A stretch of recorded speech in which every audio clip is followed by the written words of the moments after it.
الحمد لله نحمده ونستعينه ونؤمن به ونتوكل عليه ونعوذ بالله من شرور أنفسنا ومن سيئات أعمالنا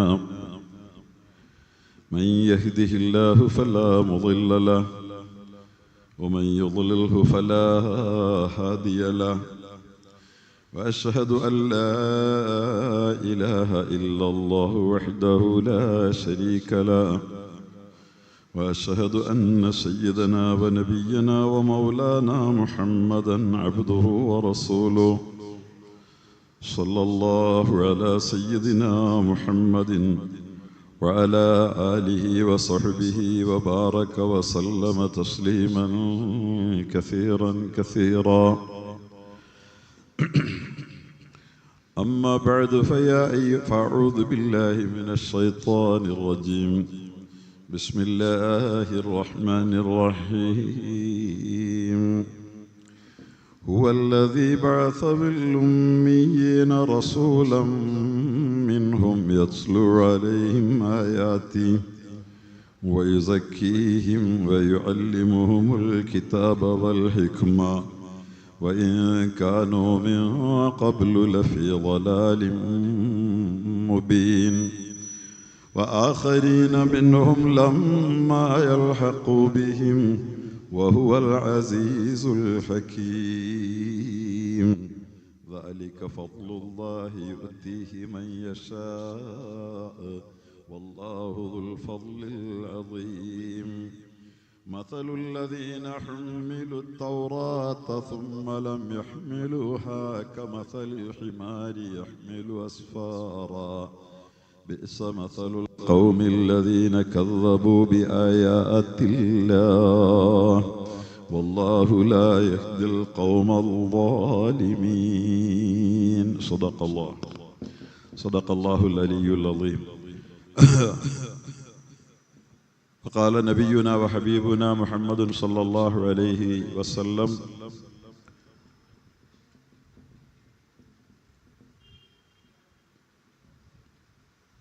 من لم يكن في جوفه شيء من القرآن كالبيت الخريب أو كما قال رسول الله المصطفى الكريم عليه وعلى آله أفضل الصلوات وأزكى التسليم. എത്രയും ബഹുമാന ആദരവുകളുള്ള ഈ മഹത്തായ ഹുസൈനിയ സ്ഥാപനങ്ങളുടെ ആദരണീയനായ അമരക്കാരൻ സയ്യിദ് മുഹമ്മദ് ഉസ്താദ് അവറുകൾ, വേദിയിൽ സന്നിഹിതനായുള്ള ഞങ്ങൾക്കെല്ലാം ഏറെ ആദരണീയനായ, നമുക്കെല്ലാം വളരെ ബഹുമാന്യനായ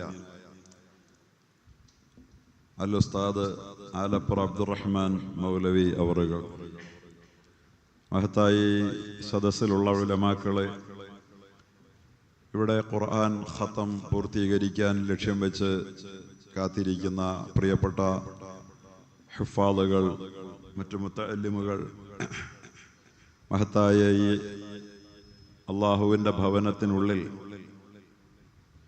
എത്രയോ നേരമായി ഇൽമിൻ്റെ ഈ മജ്ലിസിൽ വളരെ ആത്മസംയമനത്തോടിക്കുന്ന ആത്മസായുജ്യവും ആഗ്രഹിച്ച് വന്ന് ഇരിപ്പുറപ്പിച്ചിട്ടുള്ള ബഹുമാന്യരും ആദരണീയരുമായ ദീനീ സ്നേഹികളെ, സഹോദരന്മാരെ, സത്യവിശ്വാസികളെ, ഹുസൈനിയ എന്ന് പറയുന്ന ഈ സ്ഥാപനം നമ്മുടെ നാടിൻ്റെ ഒരു വെളിച്ചമായി മാറിയിട്ട് കാലങ്ങളായി. നമുക്കൊക്കെ നേരത്തെ അറിയാവുന്നത് ഹസനിയയാണ്. ഒരു കൊച്ചു ഹസനിയ എന്നാണ് അദ്ദേഹം അതിന് പേര് വെച്ചത് തന്നെ, ഹുസൈനിയ. കൊച്ചസൻ എന്നാണല്ലോ ഹുസൈൻ എന്ന് പറഞ്ഞ അർത്ഥം. അപ്പം അദ്ദേഹം ഒരു കൊച്ചു ഹസനിയായി വളരണമെന്നാണ് ആഗ്രഹിച്ചത്. വലിയ ഹസനിയായി തന്നെ അത് വളർന്നാലും നമുക്ക് സന്തോഷമാണ്. അള്ളാഹു വളർച്ചയിൽ നിന്ന് വളർച്ചയിലേക്ക് ഈ സ്ഥാപനത്തെ നിലനിർത്തുകയും ഈ സ്ഥാപനത്തിൻ്റെ ഇവിടുത്തെ സാന്നിധ്യം, ഇതിൻ്റെ പ്രഭ ഈ നാടിൻ്റെയും ഈ പരിസരത്തിൻ്റെയും എല്ലാം ഒരു പ്രഭവപൂരമായി അല്ലാഹു സുബ്ഹാനഹു വ തആല ഇതിനെ വർദ്ധമാനമാക്കുകയും ചെയ്യുമാറാകട്ടെ എന്ന് ആത്മാർത്ഥമായി ദുആ ചെയ്യുകയാണ്. ഹുസൈനിയയിൽ നേരത്തെ വരണമെന്ന് ക്ഷണിക്കപ്പെട്ടപ്പോഴും ആഗ്രഹിച്ചപ്പോഴും സാധ്യമായിട്ടില്ല, എന്തോ കാരണങ്ങളാൽ. പക്ഷെ ഇന്ന് നടക്കുന്ന ഈ പരിപാടിയിൽ പങ്കെടുക്കണമെന്ന് സേതു ഉസ്താദ് പറയുമ്പോൾ ഇന്ന് രാവിലെ പരിപാടിയാണ്, തൃശ്ശൂരാണ്. തൃശ്ശൂർ ടൗണിലെ ചെട്ടിയങ്ങാടി പള്ളിയിൽ കുടുംബസംഗമത്തിൽ സംസാരിക്കണം. എന്താ ചെയ്യുക? ഇനിയും സേതു മൂസാനോട് എങ്ങനെയാ ഹുസൈനിയയിൽ വരില്ല എന്ന് നമ്മൾ പറയാൻ പറ്റുക? വിളിച്ചില്ലേലും വരേണ്ട സ്ഥാപനമല്ലേ. അങ്ങനെയാണ് യഥാർത്ഥത്തിൽ തൃശ്ശൂരിൽ നിന്ന് ഓടിയിട്ടായാലും വൈകുന്നേരം രണ്ടാമതൊരു പരിപാടിയായിട്ട് ഇവിടെ എത്താമെന്ന് തീരുമാനിച്ചത്. അങ്ങനെ അൽഹംദുലില്ലാഹ് എത്തിച്ചേർന്നപ്പോൾ സ്വാഭാവികമായും ഒരല്പം പിന്തലുണ്ടായി എന്നത് നിങ്ങൾ ആരെങ്കിലും അസ്വസ്ഥരാണെങ്കിൽ അതിൻ്റെ സാഹചര്യം സൂചിപ്പിച്ചു എന്ന് മാത്രമേ ഉള്ളൂ. നേരത്തെ വരാൻ പാടില്ലേ എന്നൊക്കെ എല്ലാവരുടെയും മനസ്സിൽ തോന്നുമല്ലോ. എൻ്റെ പേരിൽ ഇല്ലാത്ത ഉദ്ഘാടനവും സ്വാഗതവും ഒക്കെ ഉണ്ടാക്കിയെന്ന് പറയുന്നത് കേട്ടു. അപ്പോൾ അതാണ് യഥാർത്ഥത്തിൽ സംഭവിച്ചത്. മഹത്തായ ഈ സ്ഥാപനത്തോടുള്ള, ഇതിൻ്റെ സ്ഥാപനത്തിൻ്റെ സാരഥിയോടുള്ള ആത്മാർത്ഥമായ സ്നേഹവും സന്തോഷവും ബഹുമാനവും ഒക്കെ തന്നെയാണ് നമ്മുടെ എല്ലാവരുടെയും മനസ്സിൽ നിറഞ്ഞു നിൽക്കുന്നത്. അള്ളാഹുവിൻ്റെ ഖുർആനിൻ്റെ പേരിൽ സ്ഥാപിതമാകുന്ന ഇത്തരം സ്ഥാപനങ്ങളെ അള്ളാഹു ധാരാളമാക്കുകയും ഉള്ളതിനെ അള്ളാഹു വളർത്തുകയും വലുതാക്കുകയും അത് ലക്ഷ്യം വയ്ക്കുന്ന മഹനീയമായ ലക്ഷ്യങ്ങളെ അള്ളാഹു ഏറ്റവും പൂർണ്ണമായ അർത്ഥത്തിൽ സാക്ഷാത്കരിച്ചു തരികയും ചെയ്യുമാറാകട്ടെ. പ്രിയപ്പെട്ട സഹോദരങ്ങളെ, ഇവിടെ ഇന്ന് നടക്കുന്ന പ്രധാനപ്പെട്ട സംഗതി എന്ന് പറയുന്നത് നമ്മുടെ പ്രിയപ്പെട്ട പരിശുദ്ധ ഖുർആന്റെ പഠിതാക്കളായ നമ്മുടെ മക്കൾ പരിശുദ്ധ ഖുർആൻ ഹിഫ്ള് ചെയ്ത് അവർ അത്യധ്വാനം ചെയ്തുകൊണ്ട് അവർ അള്ളാഹുവിൻ്റെ കലാമിനെ അവരുടെ ഹൃദയത്തിനുള്ളിൽ ആക്കുകയായിരുന്നു. അള്ളാഹുവിൻ്റെ ഖുർആനിന് അള്ളാഹു നൽകിയിരിക്കുന്ന മറ്റ് ഒരു ഗ്രന്ഥത്തിനും ലോകത്ത് ഒരു കാലത്തും അവകാശപ്പെടാൻ കഴിയാത്ത, കഴിഞ്ഞിട്ടില്ലാത്ത, ഇനിയൊട്ട് കഴിയുകയുമില്ലാത്ത ഒരു മഹാത്ഭുതത്തിൻ്റെ സാക്ഷികളായി അല്ലെങ്കിൽ അതിൻ്റെ പ്രതിനിധാനങ്ങളായി നമ്മുടെ മുമ്പിൽ ഇന്ന് 8 മക്കള് നിറഞ്ഞിരിക്കുകയാണ്. അള്ളാഹുവിൻ്റെ ഖുർആൻ എന്ന് പറയുന്നത് ഈ ലോകത്തെ അത്ഭുതങ്ങളിലെ വലിയ അത്ഭുതമാണ് എന്ന് ഈ ലോകത്ത് തെളിയിക്കുന്ന ഒരു വലിയ സംഭവപരം. പലപ്പോഴും ആളുകൾ ചിന്തിക്കുകയും ചിലരൊക്കെ ചോദിക്കുകയും ചെയ്യാറുള്ള ഒരു സംഗതി, ഖുർആൻ എന്ന് പറയുന്നത് എന്താ സാധാരണ പുസ്തകം പോലെ ഒരു പുസ്തകമല്ലേ? അതിനപ്പുറത്ത് എന്താ ഖുർആൻ ഇത്ര വൈശിഷ്ട്യമുള്ളത്, മഹത്വമുള്ളത് എന്നുള്ള ദൈവഗ്രന്ഥത്തിൽ നിന്ന്, അള്ളാഹുവിൻ്റെ പരിശുദ്ധമായ ഗ്രന്ഥത്തിൽ നിന്ന് മനുഷ്യനെ അകറ്റാൻ വേണ്ടി ദൈവനിഷേധികൾ ചോദിക്കുന്ന ചോദ്യമാണ്. ദൈവനിഷേധികൾ ഒരു വശത്ത് ചോദ്യം ചോദിക്കും പോലെ തന്നെ ദൈവത്തെ നിഷേധിക്കാത്തവരാണ് ഞങ്ങളെന്ന് അവകാശപ്പെടുന്ന ആളുകളുടെ മനസ്സിലും അത്തരം ചോദ്യങ്ങൾ സംശയങ്ങളായി പലപ്പോഴും ഉടലെടുക്കാറുണ്ട്.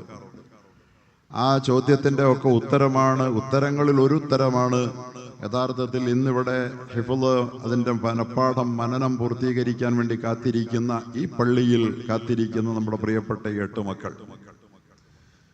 പരിശുദ്ധമായ ഖുർആന് മാത്രം അവകാശപ്പെടാൻ കഴിയുന്ന അത്ഭുതമാണ്.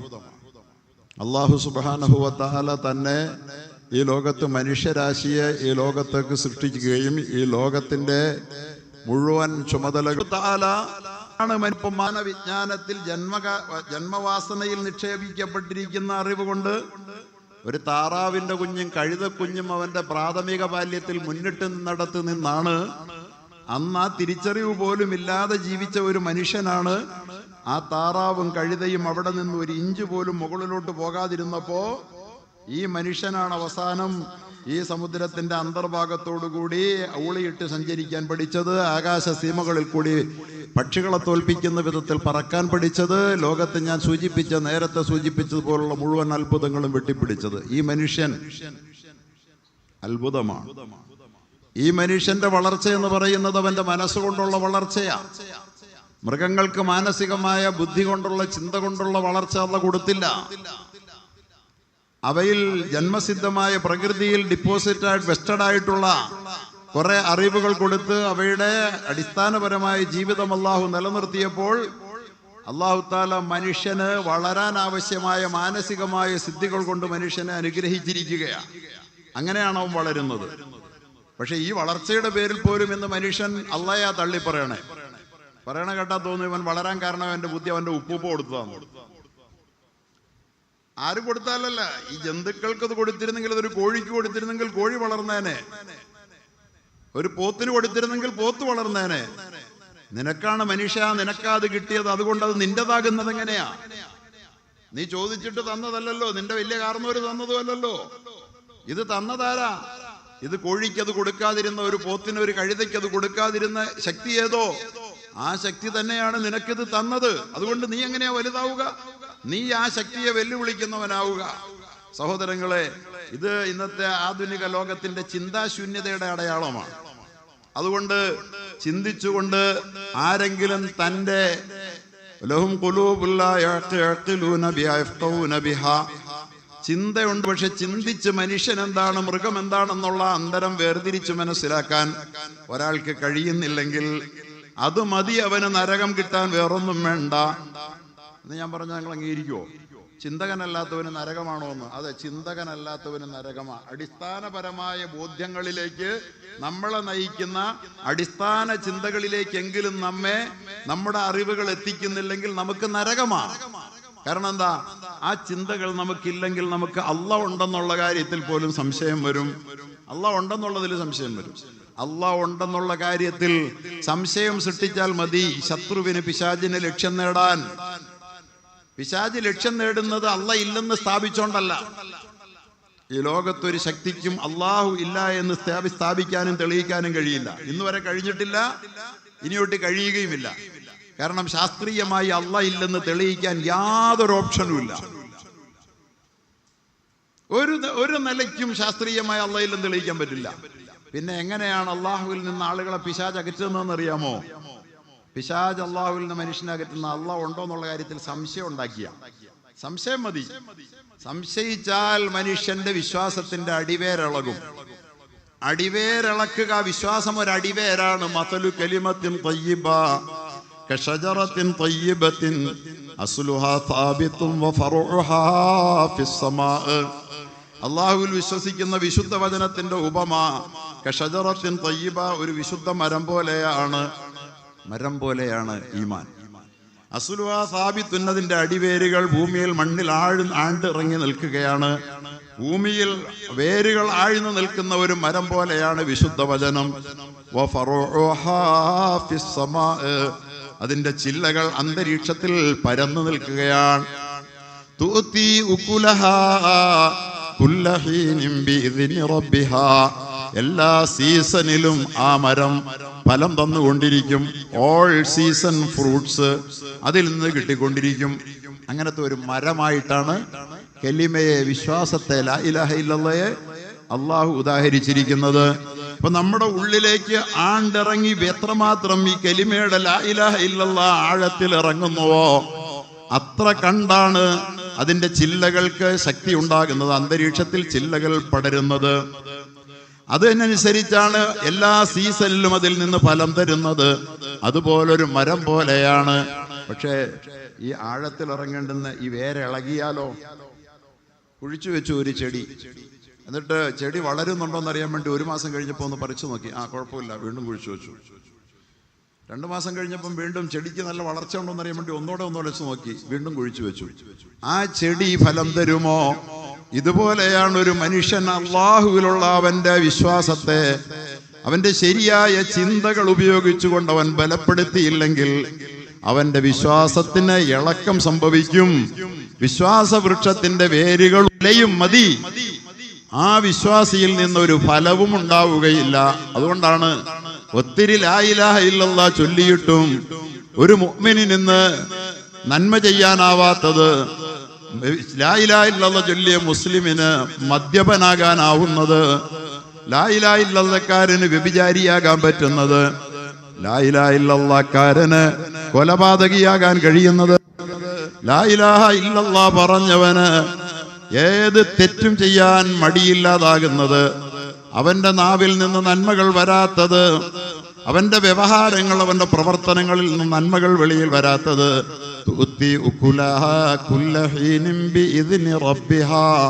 കലിമയുടെ മരം അവന്റെ മനസ്സിന്റെ നനുത്ത മണ്ണിൽ ആഴത്തിൽ വേരുറങ്ങിയിട്ടുണ്ട് എങ്കിൽ ആ കലിമ വൃക്ഷത്തിന്റെ ചില്ലകളിൽ ഫലം പുഷ്പിച്ചു നിൽക്കുന്ന കാഴ്ച കാണാം.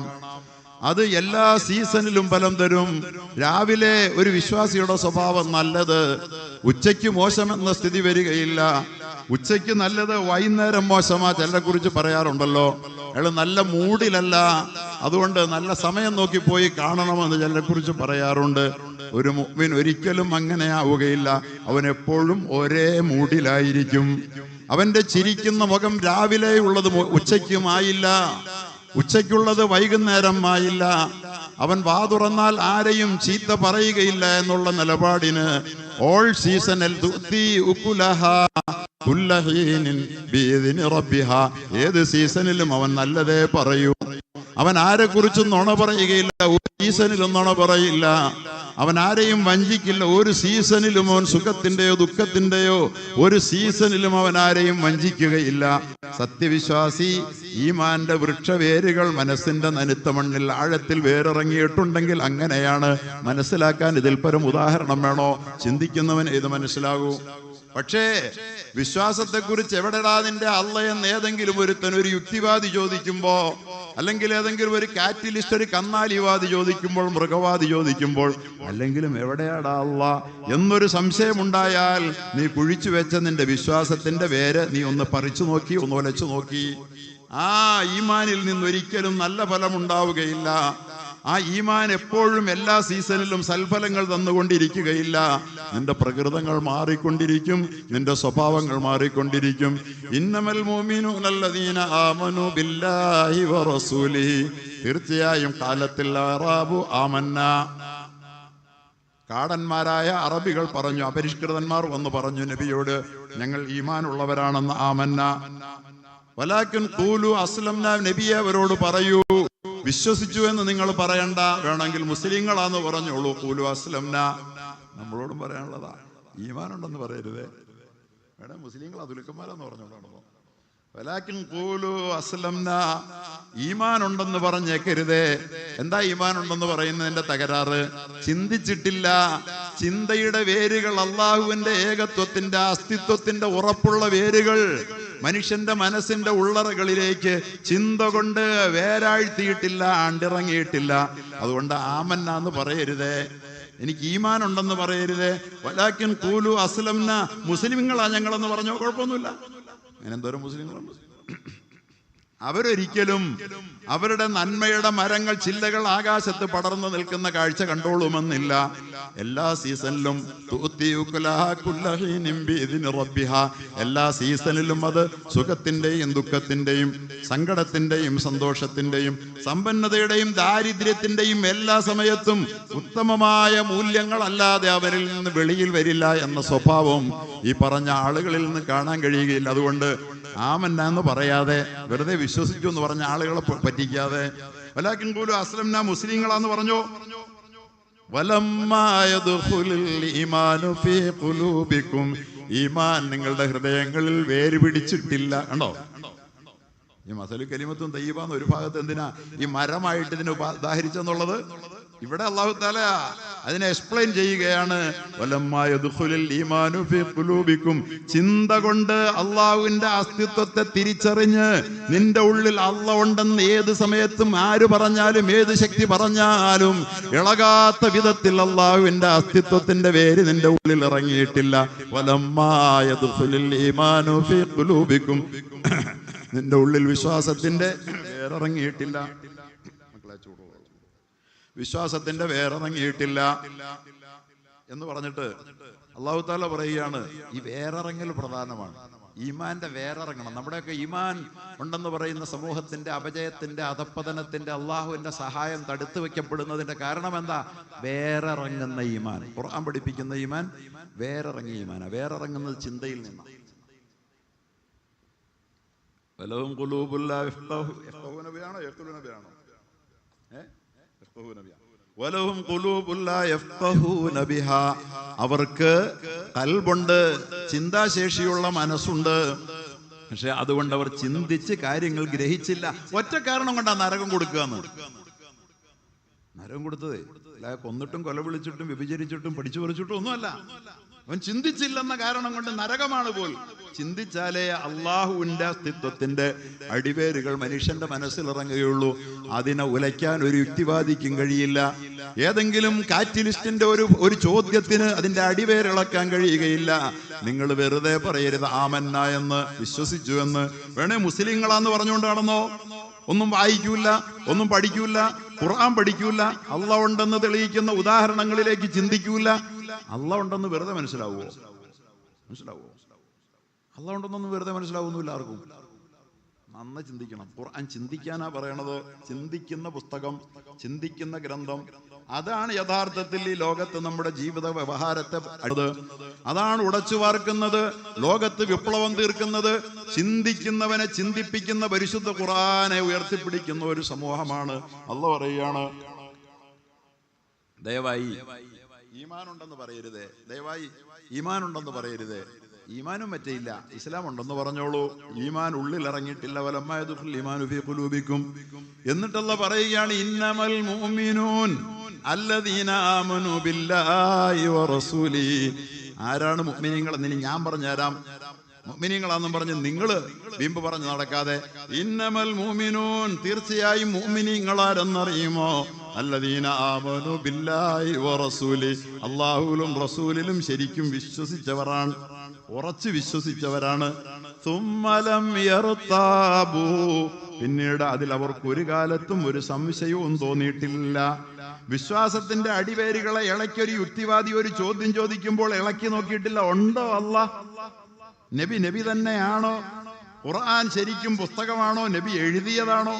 അതോ അല്ലാഹ് ഇറക്കിയതാണോ? ഇങ്ങനെ ഇളകുന്ന ഉലയുന്ന വിശ്വാസത്തിന്റെ വേരുകൾ, ഉലയുന്ന വേരുകളുള്ള അവൻ ഒരിക്കലും ഈ ലോകത്ത് നല്ല ഒരു മുഅ്മിനാവില്ല, വിശ്വാസിയാവില്ല. അവന്റെ ഗുണങ്ങൾ ഈ ലോകത്ത് ലോകം കാണുകയില്ല. എന്നല്ല, അവന് അല്ലാഹ് വാഗ്ദാനം ചെയ്ത വാഗ്ദാനങ്ങൾക്ക് അവരൊട്ട് അർഹരാവുകയുമില്ല. അതുകൊണ്ട് ഈമാൻ മുഅ്മിനാകണമെങ്കിൽ തുമ്മലം യർതാബു, പിന്നീട് അവർ സംശയിച്ചിട്ടുണ്ടാവരുത്. സഹോദരങ്ങളെ, പരിശുദ്ധമായ ഖുർആൻ എന്തിനാണ് ഈ മക്കൾ ഇവിടെ ഇരുന്ന് ഖുർആൻ പഠിക്കണേ? ചില ആളുകളൊക്കെ ചോദിക്കും, വേറെ പണിയൊന്നുമില്ല എന്നൊക്കെയാണ് പല ആളുകളുടെയും വിചാരം. പക്ഷെ ഈ ഖുർആൻ ഇത് മാത്രമാണ് ഈ ലോകത്ത് മനുഷ്യനെ ചിന്തിപ്പിച്ചത്. ഈ ലോകത്ത് പടച്ച തമ്പുരാന്റെ അസ്തിത്വത്തിന്റെ അടിവേരുകൾ നമ്മുടെ മനസ്സിൽ ആഴ്ത്തി തന്ന് അള്ളാഹു പറയുന്നുണ്ട്, അഫലാ യൻളുറൂന ഇലൽ ഇബിലി കൈഫ ഖുലിഖത്. ആ മനുഷ്യർ കണ്ടില്ലയോ ഒട്ടകത്തെ പടയ്ക്കപ്പെട്ടത് എങ്ങനെയാണെന്ന്? ഒട്ടകം സൃഷ്ടിക്കപ്പെട്ടിരിക്കുന്നത് മരുഭൂമിയിലെ കപ്പലാണല്ലോ. അത്ഭുതകരമായ ഘടനയോടുകൂടി, ശരീരഘടനയോടുകൂടി സൃഷ്ടിക്കപ്പെട്ടിരിക്കുന്ന ഒട്ടകത്തെ കണ്ടില്ലയോ? എന്തുറൂന, ഗവേഷണം ചെയ്തില്ലയോ? നളറ, നല്ല ഗവേഷണമാണ്. ചിന്തിക്കണം. നമുക്ക് അള്ളാഹുവിന്റെ ഖുർആൻ നമ്മെ ചിന്തിപ്പിക്കുകയാണ്. ചിന്തയുടെ ആഘോഷമാണ് ഖുർആൻ, ചിന്തയുടെ ആനന്ദമാണ് ഖുർആൻ. ഇത്തരം ചിന്തകളിലൂടെ ഒരു മനുഷ്യന്റെ ആത്മാവ് അനുഭവിക്കുന്ന അനുഭൂതികളിലൂടെയാണ് അള്ളാഹു അനുഭവമായി മാറുന്നത്.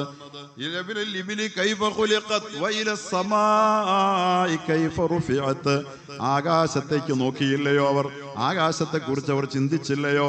അവർ ഗവേഷണം ചെയ്തില്ലയോ? എങ്ങനെയാണ് ആകാശം പൊങ്ങി നിൽക്കുന്നത്? ചിന്തിക്കണ്ടേ? എങ്ങനെയാണ് ഈ ആകാശം പൊങ്ങിയിരിക്കണേ? ഒരു കല്ലെടുത്ത് ആകാശത്തേക്ക് വലിച്ചെറിഞ്ഞാൽ അപ്പൊ താഴോട്ട് വരും. ഒരു കടലാസ് വലിച്ചെറിഞ്ഞാൽ താഴോട്ട് വരും. ഒരു കുപ്പിയിൽ നിന്ന് വെള്ളം പൊക്കി എറിഞ്ഞാൽ താഴോട്ട് വരും. ഈ ഭൂമിയേക്കാൾ ഭൂമി ആകാശ സീമകളിൽ എങ്ങനെയാ പൊങ്ങി നിൽക്കുന്നേ? ഭൂമിയേക്കാൾ 13.5 ഉയർന്നു നിൽക്കുന്നത്. എങ്ങനെ ഉയർന്നു നിൽക്കാൻ പറ്റും? ഒരു പിടുത്തവും ഇല്ലാതെ ആകാശ സീമകളിൽ ഈ മഹാഭൂമിയേക്കാൾ 13.5 ലക്ഷം ഇരട്ടി വലിപ്പമുള്ള ഈ ആകാശം എങ്ങനെയാണ് ഇങ്ങനെ പൊങ്ങി നിൽക്കുന്നത്? അങ്ങനെ പൊങ്ങി നിൽക്കാൻ പാടില്ലല്ലോ. വെയിറ്റുള്ള സാധനം താഴോട്ട് വേണ്ടേ? അതോടൊപ്പം തന്നെ ഈ ഭൂമിയും 13.5 ലക്ഷം ഇരട്ടി വലിപ്പമുള്ള സൂര്യനും ചേർന്നാൽ ഒരു സൗരയൂഥമാണ്. അതുപോലത്തെ 10,000 കോടി സൗരയൂഥമുണ്ടല്ലോ ആകാശ സീമകളിൽ. ആർത്തിരമ്പുന്ന അനേക ലക്ഷം ഗോളങ്ങളാണല്ലോ. ആ ഗോളങ്ങളെല്ലാം എങ്ങനെയാ പൊങ്ങി നിൽക്കുന്നത്? 10,000 കോടിയല്ലേ? 10,000 കോടി എന്ന് പറഞ്ഞാൽ കയ്യും കണക്കുണ്ടോ? 10,000 കോടി വരെ 1, 2, 3, 4 എണ്ണി തീർക്കാൻ 2500 കൊല്ലം വേണം. 10,000 കോടി വരെ 1, 2, 3, 4, 5, 6, 7 എണ്ണി തീർക്കാൻ 10,000 കോടി വരെ എണ്ണാൻ എത്ര സമയം വേണം? 2500 കൊല്ലം. നിങ്ങൾക്ക് വിശ്വാസം വന്നിട്ടില്ല? നിങ്ങൾ സെർച്ച് ചെയ്തോ? നിങ്ങൾ ശരിക്കും പോയിട്ട് കാൽക്കുലേറ്റർ എടുത്ത് സെർച്ച് ചെയ്തോ, 2500 കൊല്ലം വേണം. അത്രയും 10,000 കോടി ഗോളങ്ങൾ, സൗരയൂഥങ്ങൾ. ആ 10,000 കോടി സൗരയൂഥങ്ങൾ ചേർന്നാൽ ഒരു ഗാലക്സിയാണ്. അതുപോലത്തെ 10,000 കോടി ഗാലക്സികൾ. അതെത്രയുണ്ടെന്ന് എണ്ണി തീർക്കാൻ 2500 ഇൻറ്റു 2500 കൊല്ലം ഇരുന്ന് എണ്ണണം. 2500 ഇൻറ്റു 2500 എത്രയാണോ അത്രയും കൊല്ലം എണ്ണിയാലേ ഉള്ളൂ ഇപ്പൊ കണ്ടുപിടിക്കപ്പെട്ടിരിക്കുന്ന ഈ സൗരയൂഥങ്ങളും ഗാലക്സികളും വെറുതെ ഒന്ന് തൊട്ടെണ്ണി തീർക്കാനാവുകയുള്ളൂ.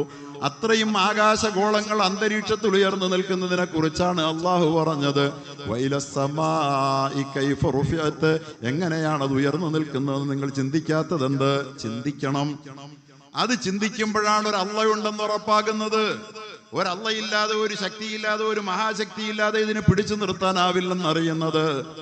അപ്പോഴാണ് നമ്മുടെ മനസ്സിൽ ആര് പറഞ്ഞാലും ഇളകാത്തത്. വശംസു തജ്രി ലിമുസ്തഖറിൽ ലഹാ ദാലിക തഖ്ദീറുൽ അസീസിൽ അലീം.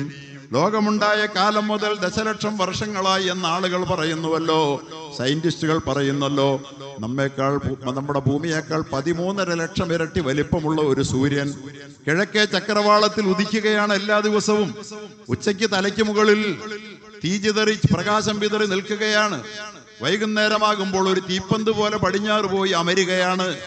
ആരാണ് ഈ സൂര്യനോട് പറഞ്ഞത് ഇങ്ങനെ ഉദിക്കണം, ഈ ഭൂമിയിൽ ജീവിക്കുന്നവർക്ക് 50 ഡിഗ്രിയിൽ താഴെ ചൂട് വേണമെന്ന്, അവയ്ക്ക് ജീവിക്കാൻ ജന്തുജാലങ്ങൾക്ക്, ജീവജാലങ്ങൾക്ക് പ്രകാശം വേണമെന്ന്, അതുകൊണ്ട് ഈ ഉദയപ്രയാണം, ഈ പ്രക്രിയ അവസാനിപ്പിക്കരുതെന്ന് ആരാണ് ആ സൂര്യനോട് പറഞ്ഞത്?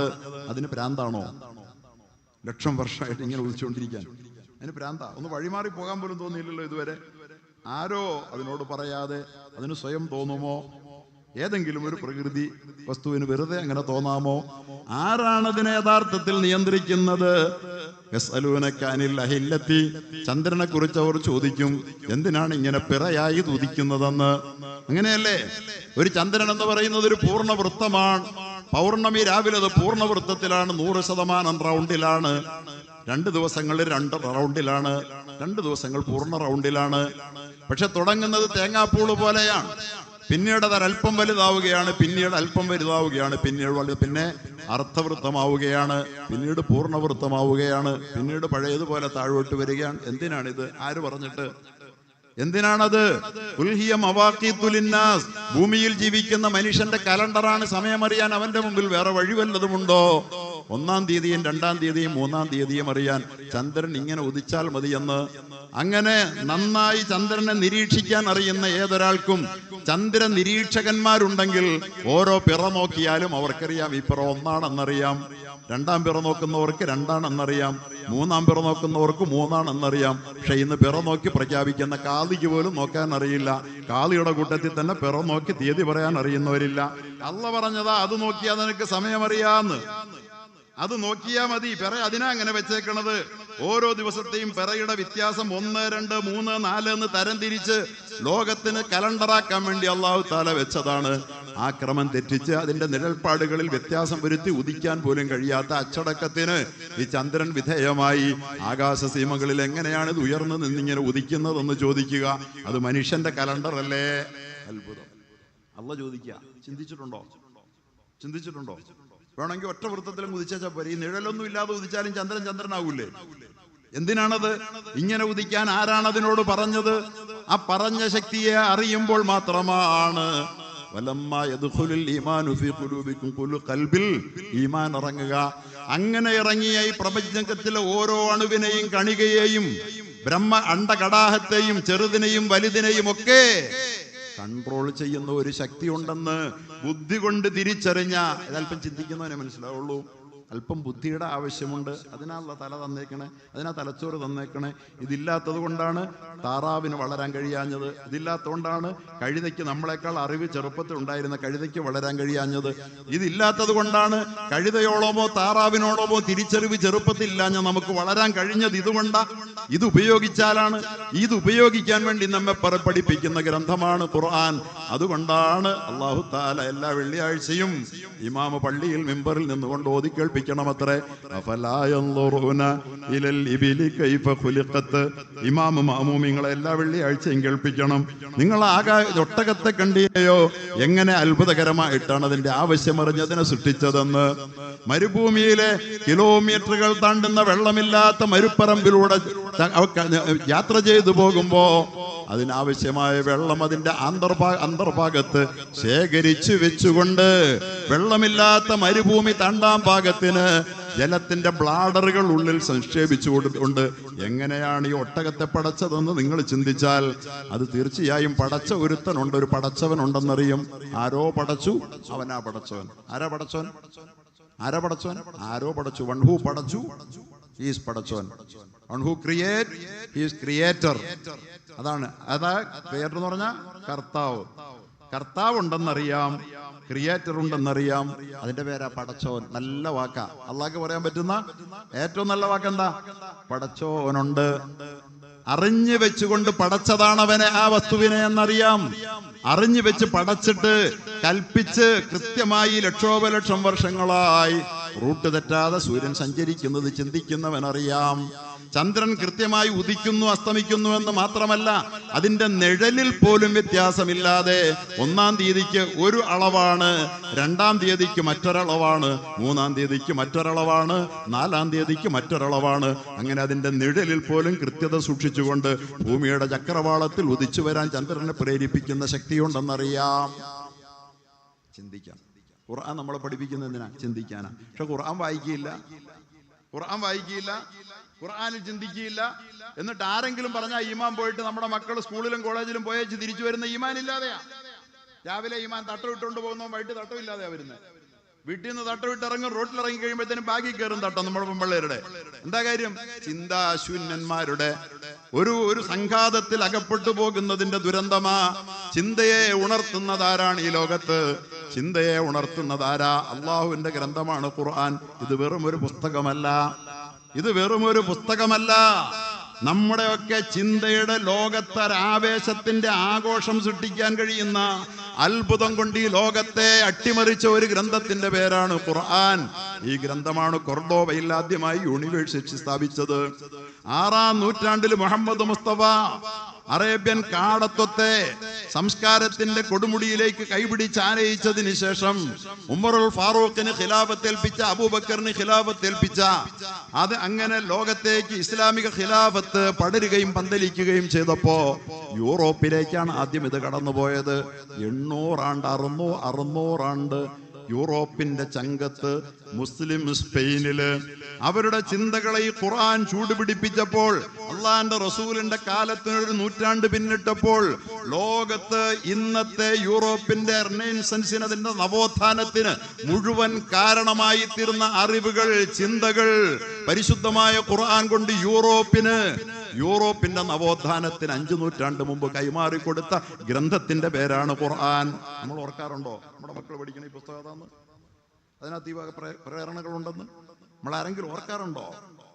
പ്രിയപ്പെട്ട സഹോദരങ്ങളെ, അതുകൊണ്ട് ഇവിടെ പരിശുദ്ധമായ ഖുർആനിന്റെ ഈ പാഠശാല ഒരുങ്ങുമ്പോ, ഇവിടെ റമദാൻ വരികയാണ്, വലിയ ലക്ഷ്യങ്ങളാണ്, മനുഷ്യൻ വളർച്ചയ്ക്കുള്ളതാണ്. ഞാൻ പറഞ്ഞു വന്നത്, മനുഷ്യൻ അനന്തമായ വളർച്ചാ സാധ്യതകളുടെ നടുവിലൂടെ ഈ ലോകത്തിന്റെ അതിരുകളിൽ ഒതുങ്ങാതെ നാളെ ആകാശ സീമകളിലേക്ക്, നക്ഷത്ര ലോകത്തേക്ക് ചുവട് വെച്ച് പറക്കാൻ വേണ്ടി അള്ളാഹു പാകപ്പെടുത്തിയ അത്ഭുത സൃഷ്ടിയുടെ പേരാ മനുഷ്യൻ.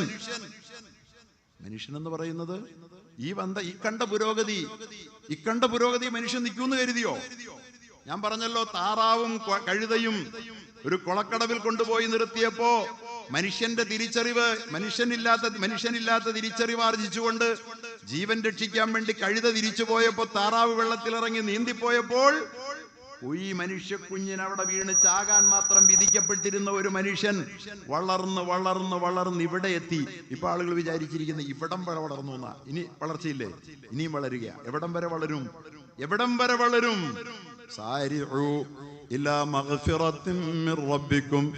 മനുഷ്യരെ, നിങ്ങളുടെ വളർച്ച എവിടം വരെ എന്നറിയുമോ? നിങ്ങളുടെ ആത്മാവിന്റെ മനസ്സ് എത്ര കണ്ട് വളരുമോ അത്രയുമാണ് നിങ്ങളുടെ വളർച്ച. മനസ്സിനെ വളർത്തുകയാണ്. മനസ്സെന്ന് പറയുന്ന ഭൂമിക്കുള്ളതല്ല. മനുഷ്യന്റെ മനസ്സിന് 3 തലങ്ങൾ പറയുന്നുണ്ട്.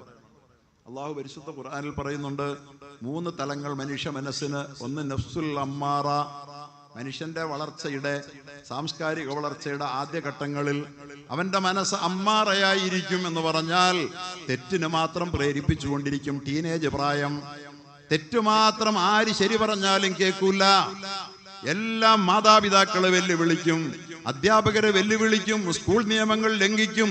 തെറ്റൊരാഘോഷമാക്കി മാറ്റുന്ന ടീനേജ് പ്രായത്തിന്റെ ഒരു നഫ്സുണ്ട്, നഫ്സുൽ അമ്മാറ, തെറ്റിന് പ്രേരിപ്പിക്കുന്ന മനസ്സ്. രണ്ടാമതൊരു മനസ്സുണ്ട്, അതൊരല്പമൊന്ന് പിന്നിട്ട് കഴിയുമ്പോ ഒരു 10, 35, 40 ആയി കഴിയുമ്പോ ഈ കുതറി സഞ്ചരിച്ചു കൊണ്ടിരുന്ന ഈ മനസ്സിന് ഒരല്പം ബാലൻസ് വരും. നഫ്സുൽ ലവ്വ. അദ്ദേഹം പറഞ്ഞത് നിങ്ങളൊക്കെ വായിച്ചിട്ടുണ്ടാവില്ലേ? അദ്ദേഹം പറഞ്ഞു വേറിയാൽ ഒരു 100 കൊല്ലം മനുഷ്യൻ ഈ ഭൂമിയിൽ ജീവിതം, അത് പിന്നിട്ടാൽ ഈ ഭൂമി അവന് പിന്നെ ഉൾക്കൊള്ളാനാവാത്ത വിധത്തിൽ അവൻ വളരും. ഭൂമിയുടെ അതിരുകളിൽ നിന്ന് അപ്പുറത്തേക്ക് മനുഷ്യൻ വളരുകയാണ്. ഒരു ജീവിക്കും നൽകാത്ത വളർച്ചയാണ്.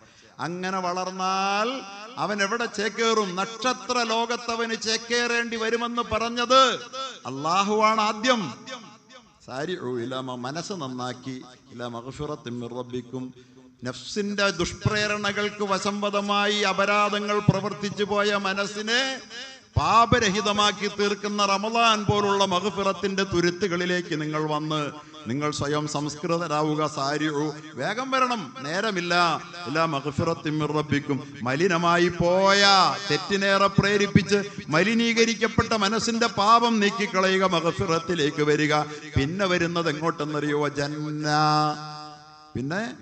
പിന്നെ ഈ മനസ്സ് പറക്കാൻ പോകുന്നത് സ്വർഗത്തിലേക്കാണ്. ഏതാണ് ആ സ്വർഗത്തിന്റെ വ്യാപ്തി? അതിന്റെ വ്യാപ്തി ഞാനീ പറഞ്ഞ ആകാശങ്ങളുടെയും ഭൂമിയുടെയും വ്യാപ്തിയാ. സൂര്യന്റെ വ്യാപ്തി ഞാൻ പറഞ്ഞല്ലോ, വലിപ്പം ഞാൻ പറഞ്ഞല്ലോ, സൗരയൂഥത്തിന്റെ വ്യാപ്തി പറഞ്ഞല്ലോ. ഒരു നിശ്ചിത വളർച്ച താങ്ങാനാവും വരുമെന്ന്. ഇപ്പൊ ചേക്കാനാവുന്നതിന്റെ പദ്ധതികൾ ആവിഷ്കരിച്ചുകൊണ്ടിരിക്കുക മനുഷ്യൻ. മനസ്സിലായില്ലേ? ഈ ചേക്കേറാൻ അവനെന്ത് പദ്ധതി ആവിഷ്കരിച്ചാലും അത് വിജയിച്ചാലും ഇല്ലെങ്കിലും നിന്റെ മനസ്സുമായി നീ ചേക്കേറേണ്ടി വരും. ഈ മനസ്സ് ഇവിടെ ഒതുങ്ങുന്നതല്ലെന്ന് ഇപ്പോഴും നമ്മളോട് പറയണില്ലേ? ശരീരത്തിന്റെ ഭൂമിയുടെ അതിരുകളിൽ ഒതുങ്ങും, ഏറിയാൽ ഒരു പറയണില്ലേ? ശരീരത്തിന്റെ ഭൂമിയുടെ അതിരുകളിൽ ഒതുങ്ങും, ഏറിയാൽ ഒരു മനുഷ്യൻ അവൻ വിമാനം എടുത്ത് പഠിച്ച ഭൂമിയിൽ നിന്ന് ഒരു കോണിൽ നിന്ന് മറ്റൊരു കോണിലേക്ക് സഞ്ചരിക്കാം. പക്ഷേ മനുഷ്യന്റെ മനസ്സ് ഇപ്പോൾ എൻ്റെ മനസ്സ് അമേരിക്കയിലൂടെ പറക്കുക, ഇപ്പം എൻ്റെ മനസ്സ് പാരീസിലൂടെ പറക്കുക, ഇപ്പം എൻ്റെ മനസ്സ് ദുബൈയിലൂടെ പറക്കുക, ഇപ്പം എൻ്റെ മനസ്സ് ഷാർജയിൽ റാസൽ കൈമയിലൂടെ പറക്കുക. ഇപ്പം എൻ്റെ മനസ്സിവിടെ ഒതുങ്ങില്ല, സൗരയൂഥത്തിന് മുകളില, ഈ ഭൂമിയിൽ ഒതുങ്ങുന്നില്ല. എനിക്ക് സ്വർഗമാണ്, എനിക്ക് നക്ഷത്ര ലോകമാണ് വേണ്ടതെന്ന് പറഞ്ഞ് എൻ്റെ ഉള്ളിലിരുന്നു കൊണ്ട് എൻ്റെ അസ്തിത്വം എന്നെ ആകാശ സീമകളിലേക്ക് മാടി വിളിക്കുകയാണ്. അങ്ങോട്ട് പോകേണ്ടവനാ നമ്മൾ. ആ മനുഷ്യനൊരൽപ്പം ചിന്ത വേണം, ആ മനുഷ്യനൊരു ഡിസിപ്ലിൻ വേണം, ആ മനുഷ്യനൊരു അച്ചടക്കം വേണം. ആ അച്ചടക്കമാണ് ഇസ്ലാം പഠിപ്പിക്കണേ, ആ അച്ചടക്കമാണ് ഖുർആൻ പഠിപ്പിക്കണത്. സൂര്യൻ അച്ചടക്കമാകാമെങ്കിൽ കാലം എത്രയായി? ചന്ദ്രൻ അച്ചടക്കമാകാമെങ്കിൽ, നക്ഷത്ര കൂട്ടങ്ങൾക്ക്, അനേക കോടി നക്ഷത്രങ്ങൾക്ക് അച്ചടക്കമാകാമെങ്കിൽ, ട്രാക്കൊന്ന് ജന്തുക്കൾക്ക് അച്ചടക്കമാകാം, സസ്യങ്ങൾക്ക് അച്ചടക്കമാകാം. കമുകിൽ അടക്കയെ കായ്ക്കൂ, പ്ലാവിൽ ചക്കയെ കായ്ക്കൂ എന്ന് പറഞ്ഞാൽ അമ്മാറയാണ്. തെറ്റിന് മാത്രം പ്രേരിപ്പിക്കും. ആൺകുട്ടി റോട്ടിൽ കൂടെ ഒരു ആൺകുട്ടിയുടെ കൈ കോർത്ത് പിടിച്ചുകൊണ്ട് കോളേജിൽ പോകുന്ന കാഴ്ച കാണിച്ചു തരാമോ? ഒരാണിന്റെ കയ്യിൽ ഒരു പെണ്ണായിരിക്കും, ഒരു പെണ്ണിന്റെ കയ്യിൽ ഒരാണായിരിക്കും. അത് തെറ്റാന്ന് പറഞ്ഞാൽ അവന് മനസ്സിലാവൂല. ഇഡ് ഓർ ലിബിഡോ, നഫ്സുൽ അമ്മാറയാണ് ആദ്യത്തേത്. രണ്ടാമത്തേത് അദ്ദേഹം പറയുകയാണ്, രണ്ടാമത്തെ തെറ്റ് ചെയ്യുമ്പോൾ കുറ്റപ്പെടുത്തുന്ന രണ്ടാമത്തെ ഘട്ടമുണ്ട്. അത് ഈഗോയാണ്. അവന്റെ ധാർമ്മികതയെ നിയന്ത്രിക്കുന്ന അത് കൽബാണ്, ഈഗോയാണെന്ന്. നമുക്ക് ഈഗോ ഉണ്ടെന്ന് പറഞ്ഞാൽ എൻ്റെ അർത്ഥം അഭിമാന ബോധമുണ്ടെന്ന, നാണം തോന്നിയിട്ട് തെറ്റിൽ നിന്ന് പിന്തിരിയുന്ന ഈഗോയാണ് രണ്ടാമത്തെ ഘട്ടം. മൂന്നാമത്തെ ഘട്ടം അദ്ദേഹം പറയുന്നു, നന്മ ചെയ്യുമ്പോൾ മാത്രം സമാധാനപ്പെടുന്ന നഫ്സെ മുത്മഇന്ന എന്ന് പറയുന്ന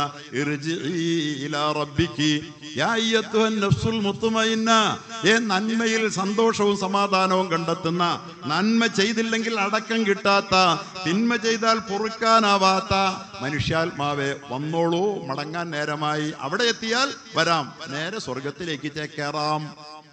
അവിടെ എത്തിക്കാൻ വേണ്ടിയിട്ടുള്ള മനുഷ്യ മനസ്സിനെ അവിടെ എത്തിക്കാനുള്ള അധ്വാനമാണ്. ഈ 3 മനസ്സുകളെയും അള്ളാഹുവിന്റെ ഖുർആൻ പരിചയപ്പെടുത്തിയപ്പോ ആധുനിക മാനസിക മനഃശാസ്ത്രത്തിന്റെ പിതാവ് പറയുകയാ, ഈ തെറ്റിന് മാത്രം പ്രേരിപ്പിക്കുന്ന മനസ്സിന്റെ പേര് ഇഡ് ഓർ ലിബിഡോ എന്ന് പറഞ്ഞ മൃഗവാസനകൾ മനുഷ്യ മനസ്സിൽ സ്വാധീനിക്കുന്ന കാലം. രണ്ടാമത്തേത് മനസാക്ഷി ഉണരുന്ന കാലം, അത് ഈഗോയാണ്. മൂന്നാമത്തേത് സൂപ്പർ ഈഗോയാണ്. മനസ്സിൽ നന്മകൾ മാത്രം പ്രചോദനം സൃഷ്ടിക്കുന്ന സൂപ്പർ ഈഗോയാണ്. അതൊക്കെ വളരെ വ്യക്തമായി ഇംഗ്ലീഷ് ഭാഷയിൽ അദ്ദേഹം മൊറാലിറ്റിയെ റെഗുലേറ്റ് ചെയ്യുന്ന സൂപ്പർ ഈഗോയാണ് എന്നൊക്കെ പറഞ്ഞിട്ടുണ്ട്. എന്ന് പറഞ്ഞാൽ കേവല ഭൗതിക ശാസ്ത്രജ്ഞനായ സിഗ്മണ്ട് ഫ്രോയിഡിന് പോലും മൊറാലിറ്റിയെ നിയന്ത്രിക്കുന്ന ഒരു മാനസിക തലം മനുഷ്യനിലുണ്ട് എന്ന് പറയാൻ കഴിഞ്ഞു. ഞാൻ പറഞ്ഞു വരുന്നത്, നമ്മൾ ഇന്നിപ്പോ നമ്മുടെ മുത്തഅല്ലിമീങ്ങൾ, നമ്മുടെ പ്രിയപ്പെട്ട മക്കള്, ഇവര് ഖുർആൻ പഠിക്കുക. നമ്മൾ ഖുർആൻ ഹിഫ്ള് ഓതട്ടെ, നല്ലതാ, പുണ്യമാണല്ലോ, ആഖിറത്തിൽ കൂലി കിട്ടുമല്ലോ എന്നൊക്കെ വിചാരിച്ച് നമ്മൾ സനത് കൊടുക്കുന്നതൊക്കെ കിട്ടി. പക്ഷേ ഈ പഠിക്കുന്ന നമ്മുടെ മക്കൾക്ക് പോലുമോ, ഈ കേൾക്കുന്ന ഇവരുടെ സനദിൽ സമ്മേളിക്കുന്ന നമുക്ക് പോലുമോ എന്തിനാണ് അള്ളാഹുവിന്റെ ഗ്രന്ഥം ഈ ഖുർആൻ നമ്മെ എങ്ങോട്ടാണ് വഴികാട്ടുന്നത്? ഹുദല്ലിന്നാസ്, മനുഷ്യന്റെ മനസ്സിന്റെ അനിയന്ത്രിതാവസ്ഥയെ ബാലൻസ് ചെയ്യാൻ പിടിച്ചു കെട്ടി അവന്റെ മനസ്സിനെ മുത്മഇന്നത്തിന്റെ തലത്തിലേക്ക് എത്തിച്ച് ഇബിഡിനെയും ഈഗോയെയും മറികടന്നുകൊണ്ട് അവൻ സൂപ്പർ ഈഗോയ്ക്ക് വശംവദനാകുന്ന, അല്ലെങ്കിൽ അമ്മാറത്തിന്റെയും ലവ്വാമത്തിന്റെയും നഫ്സിനെ മറികടന്ന് അവൻ മുത്മഇന്നത്തിന്റെ മാനസികാവസ്ഥയെ പ്രാപിക്കുന്ന അവസ്ഥയിലേക്ക് മനുഷ്യനെ കൂട്ടിക്കൊണ്ടുപോകാനാ. അങ്ങനെ പോയില്ലെങ്കിൽ എന്താ നമ്മുടെ നാട്ടിൽ സംഭവിച്ചുകൊണ്ടിരിക്കണേ?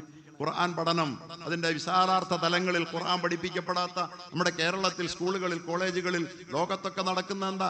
എല്ലാ പഠനവും ഉണ്ടെന്ന് പറയുന്ന, എല്ലാ പഠനവുമുണ്ട്, എല്ലാ സയൻസും ഉണ്ട്, ടെക്നോളജി ഉണ്ട്, ആയുധമുണ്ട്, പണമുണ്ട്. അമേരിക്ക, നിങ്ങൾ കണ്ടല്ലോ അടുത്ത കാലത്തെ വാർത്ത, വാഷിംഗ്ടൺ എലമെന്ററി സ്കൂളിൽ സാൽവഡോർ റാമോസ് എന്ന ചെറുപ്പക്കാരൻ തന്റെ മുത്തശ്ശിയെ കയ്യിലിരിക്കുന്ന തോക്ക് അമേരിക്കയിൽ ഒരു ചെറുപ്പക്കാരൻ ആത്മവിശ്വാസത്തോടെ റോഡിലിറങ്ങണമെങ്കിൽ കയ്യിൽ തോക്ക് വേണം. ആർക്കും ആരെയും വിശ്വാസമില്ല.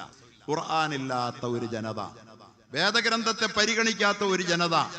അള്ളാഹു പരിശുദ്ധ ഖുർആനിൽ പറയുകയുണ്ടായി, ഹുവല്ലദീ ബഅസ ഫിൽ ഉമ്മീന റസൂലാ, അള്ളാഹുവാണ് അവർക്കിടയിൽ, അക്ഷരജ്ഞാനമില്ലാത്തവർക്കിടയിൽ മുഹമ്മദ് മുസ്തഫയെ ഒരു റസൂലായി അയച്ചത്. യത്ലു അലൈഹിം ആയാതിഹി, ഖുർആൻ ഓതിക്കൊടുത്തുകൊണ്ട്, വയുസക്കിഹിം, അവരെ സംസ്കരിച്ചു. ഖുർആന്റെ ഓതലിന് പോലും മനുഷ്യന്റെ മനസ്സിനെ സംസ്കരിക്കാനുള്ള ശേഷിയുണ്ട്. നമ്മുടെ ഈ മക്കളെ പരിശുദ്ധമായ ഖുർആൻ അതിന്റെ തജ്വീദ് അനുസരിച്ച് മനോഹരമായി പാരായണം ചെയ്താൽ നമ്മുടെ മനസ്സിന് സമാധാനമുണ്ട്. രാത്രികളിൽ നമുക്ക് ലോകപ്രശസ്തരായ ഖുർആകളുടെ കാരികളുടെ ഖുർആൻ പാരായണം കേട്ട്, അതുപോലെ തന്നെ ഷുറൈമിന്റെ ആയാത്തി ഖുർആൻ ഓതിയാൽ പോലും മനുഷ്യന്റെ മനസ്സ് നന്നാകും. വയുസക്കിഹിം വയുഅല്ലിമുഹുൽ കിതാബ വൽ ഹിക്മ, എന്നിട്ട് അതിനെ പഠിപ്പിച്ചു. 18 സഹപാഠികളെ വെടിവെച്ചു കൊന്നു. വായിച്ചില്ലേ വാർത്ത? ഈ ദുരന്തം 18 സഹപാഠികളെ വെടിവെച്ചു കൊന്നു. വായിച്ചില്ലേ വാർത്ത? ഈ ദുരന്തം വേദഗ്രന്ഥത്തെ വലിച്ചെറിയുന്ന, ഖുർആനിന്, തൗറാത്തായാലും ഇഞ്ചീലായാലും ഖുർആനായാലും വേദഗ്രന്ഥത്തെ വലിച്ചെറിയുന്ന ഒരു ജനത നമ്മുടെ കേരളത്തിലും വന്നുകൊണ്ടിരിക്കുന്നത്. വൈകാതെ അങ്ങോട്ടാ. തിരുവനന്തപുരത്ത് പൂജാരിയുടെ ഭാര്യയെ കുത്തിക്കൊന്നു ജോൺസൺ. നെന്മാറ 2 പേരെ അന്ധവിശ്വാസത്തിന്റെ പേരിൽ വെട്ടിക്കൊന്നു ചെന്താമര. കൊച്ചിയിൽ ചേന്ദമംഗലത്ത് 3 പേരെ ഇരുമ്പ് തൊണ്ടുകൊണ്ട് അടിച്ചു കൊന്നു റിത്തു. ചോറ്റാനിക്കരയിൽ പോസ്കോ ജീവിതയെ ക്രൂരമായി ബലാത്സംഗം ചെയ്തു കൊന്നു അനൂപ്. ആലപ്പുഴ മാന്നാറിൽ സ്വത്ത് തർക്കത്തിന്റെ പേരിൽ വയോധികരായ മാതാപിതാക്കളെ വീട്ടിനുള്ളിൽ തീയിട്ടു കൊന്നു മകൻ വിജയൻ. ഇതെന്താണിത്? എങ്ങോട്ടാ പോണേ? ആരുണ്ട് ഈ സമൂഹത്തെ അവന്റെ മനസ്സിനെ പിടിച്ചുകെട്ടാൻ? മനസ്സിന്റെ അധമവികാരങ്ങളെ, മൃഗവാസനകളെ പിടിച്ചു കെട്ടാൻ കഴിയുന്ന സംസ്കരണത്തിന്റെ ഉപാധികൾ ആരുടെ കൈവശമുണ്ട്? ഇത് അതുപോലെ ബാലരാമപുരത്ത് 2.5 വയസ്സുള്ള കുഞ്ഞിനെ ജീവനോടെ കിണറ്റിലൊറിഞ്ഞു കൊന്നു മാമൻ ഹരികുമാർ. കൊല്ലം ശക്തികുളങ്ങരയിൽ ഭാര്യയെയും ഭാര്യ സഹോദരിയെയും മകനെയും വെട്ടിപ്പരിക്കേൽപ്പിച്ചത് ഭർത്താവ് അപ്പുക്കുട്ടൻ. 35 ലക്ഷം കെട്ടിക്കഴിഞ്ഞപ്പോൾ 79ഉം 73ഉം വയസ്സുള്ള മാതാപിതാക്കളെ പുറത്താക്കി ഗേറ്റ് പൂട്ടിയ മകൾ സിജി. ഇന്നലെ ഏറ്റുമാനിൽ ശ്യാമപ്രസാദ് എന്ന പോലീസുകാരനെ ചവിട്ടിക്കൊന്നു ജിബിൻ.